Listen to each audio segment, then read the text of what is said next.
अचारे बहार दिहनी हम तयंगनावा अचारे देवलवा होना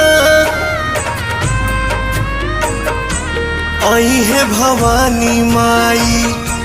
रात मोर आंगना